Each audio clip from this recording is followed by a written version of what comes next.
Hello guys, कैसे हैं? आपको इफ्तार के लिए क्या चाहिए और क्या क्या इस्तेमाल करते हैं रमज़ान करीम में? मोस्टली जो आइटम है ये यूज़ होने वाला है, mostly useful item in Ramzan Kareem: idli dosa, milk,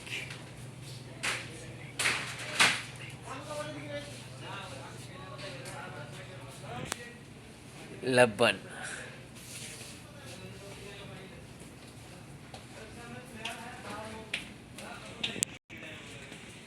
और ख़ास चीज़ जो है किश्ता, किश्ता, किश्ता, यानी फ्रेश क्रीम इसको बोलते हैं।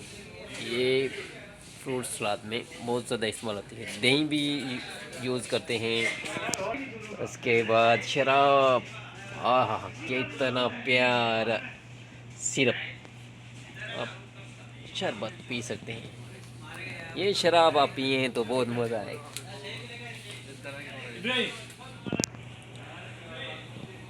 और ये ड्रिंक्स।